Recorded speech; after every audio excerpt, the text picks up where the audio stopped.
with this weird and destructive instinct, that's what it is. It's not a conspiracy, it's an instinct, have taken over all the levers of power.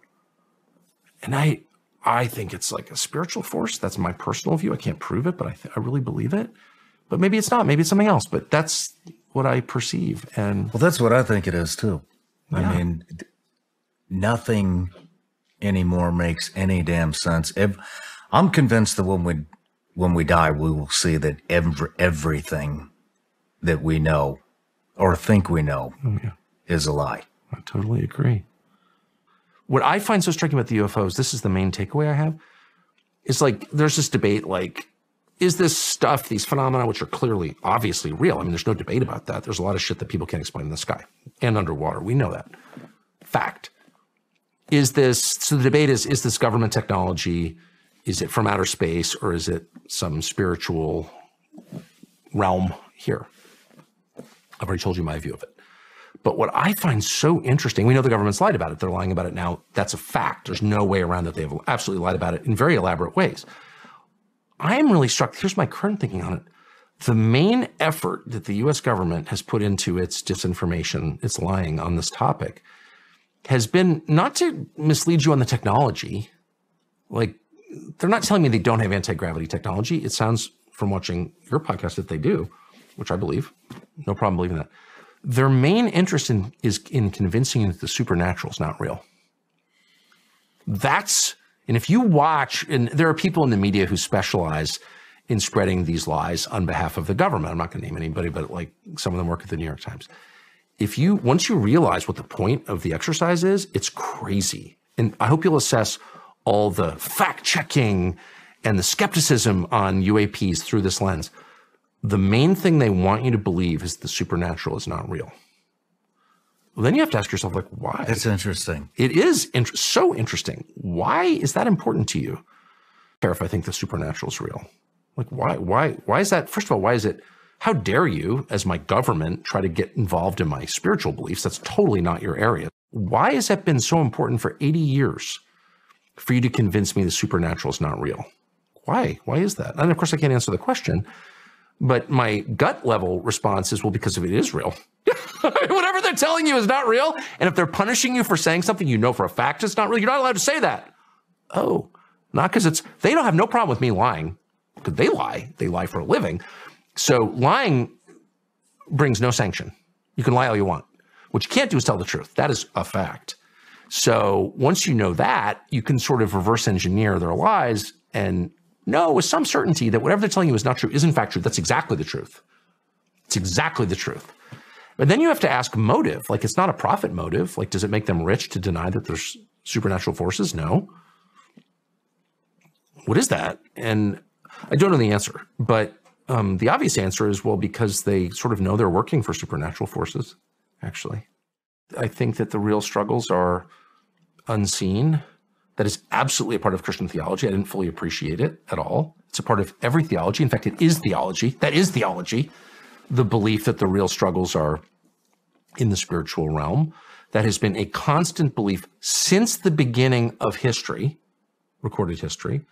Everybody has thought that, except us in the West, since 1945. I can't say that enough. So once you get perspective on this question, you're like, okay, that may sound crazy to someone who thinks buying shit on Amazon is the meaning of life, but to every other person in the world, we may disagree about what the truth is. I'm sure we will, but we will never disagree with the fact that there's a lot of shit going on that we cannot see or measure with our senses. That is absolutely true. Massive wave of Christianity coming. And you're also seeing a massive wave of Satanism. And it seems like we're approaching the final division.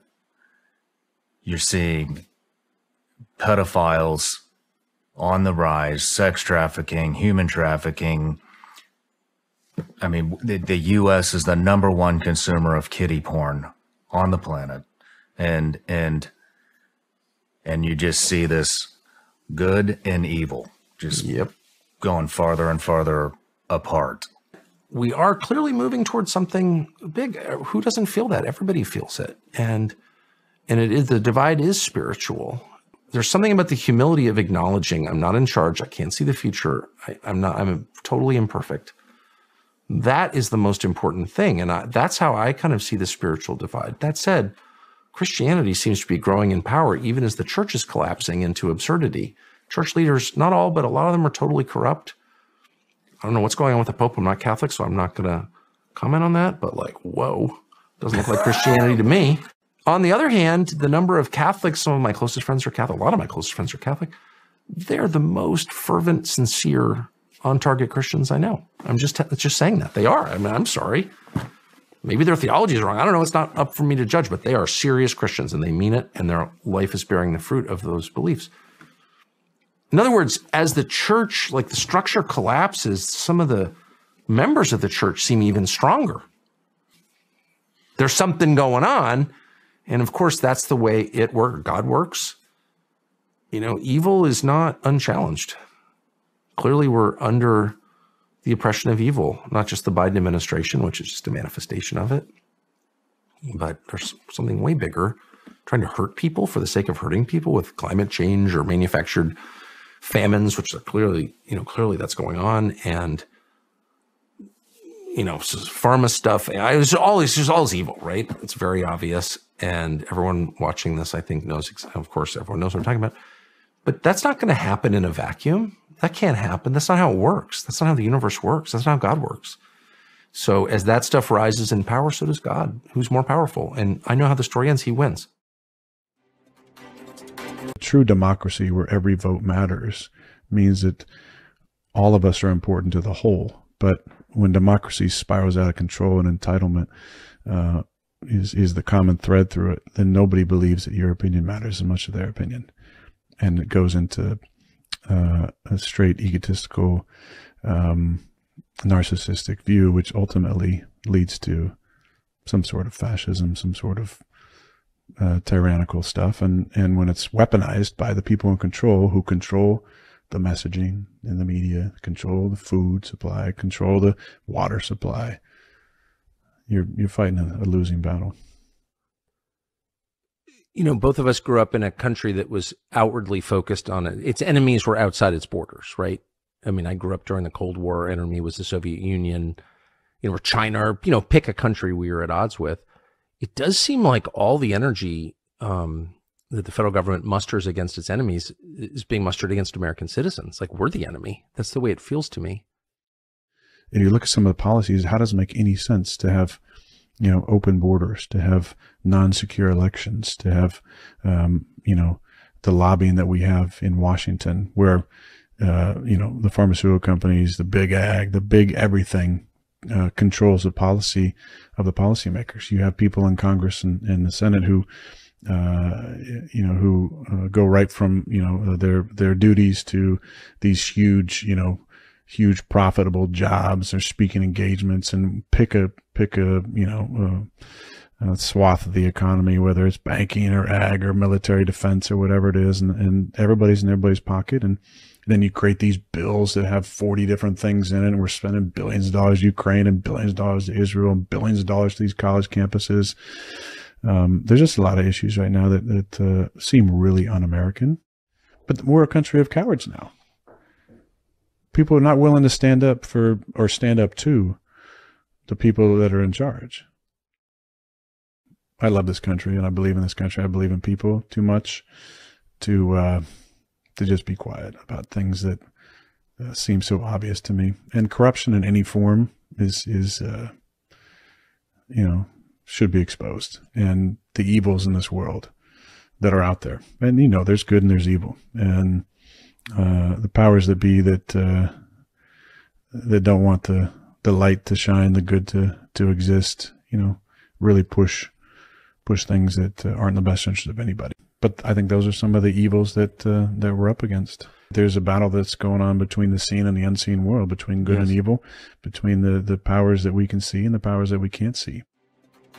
What if we could remove the veil of what's happening in the world and see what's really going on spiritually and where it is actually going? I got to bring up, if you don't think that we have a spiritual war going on, look no further than the opening and closing ceremony of the Paris Olympics where they're mocking the Last Supper. They said they weren't. Total lie. Yeah, and what does that have to do with sports, by the way? Nothing. And what are they doing? They're focusing on basically blaspheming Jesus. The Bible says in the last days, the enemy is going to increase in what he's doing. Not only that, it says, when it talks about the spirit of the Antichrist, it says that it's a spirit of desecration, taking holy things and defiling. The Bible says it's going to there's going to be an event of abomination that's going to spread around the whole world. Well, you had a little taste of it. The amazing thing is there are several key prophetic flashpoints in the book of Ezekiel. He prophesies that in the last days there's going to be, Israel's going to come back in the world. We're there. And so the thing is that it's amazing what happens in the spiritual realm is actually what's telling us what's going to happen in the physical realm. He'll do it in the political realm. He'll do it in media. He'll do it in the culture. But so we're watching that too. So we got two wars going on. The end times will be evil, will be dangerous times. That when you look at the book of Revelation, you see it. All nations are going to be involved. How do you know the last days? The Bible says you'll know it when Israel comes back into the world, number one. When Israel comes to Jerusalem, number two, that's where Jesus is coming. Number three, the whole world will be focused on the Middle East. You got it. The whole world will be against Israel. You're getting there. There'll be a great apostasy. People will be falling away from the faith. Well, that's happening. Men will be lovers of self. Men will be unnatural. Well, you got it all. And they'll be persecuting the people of God and hating the nation of Israel. Well, we're there. And so what it's saying is God will shorten those days, meaning he will come. He's going to interrupt them. Job is to do God's will on the earth. So the thing is that we have to fight. We are not to give up. How do we fight the dragon? Because we're all in a war. Well, when you look at the book of Revelation and look at Revelation 12, they overcame him, the dragon, by the blood of the Lamb, by the word of their testimony, loving not their lives to death. They were all on fire for God, and they overcame. The Bible says that if we are following God with all our heart, we are going to win. We are on the winning side. In the book of Revelation, it doesn't just speak about the dragon, it speaks about the Lamb. And Greg, if you had a dragon and a lamb, most people would put their bets on a dragon, but the Bible says the Lamb wins. In other words, the victory is as good as done. We have the power of victory. And we got to remember that. Yes, it looks like we're the underdogs. Yes, it looks like we're in the minority. Yes, it looks like we're on the losing side, but we're not. We are on the winning side, but you got to keep fighting. You will win if you keep fighting.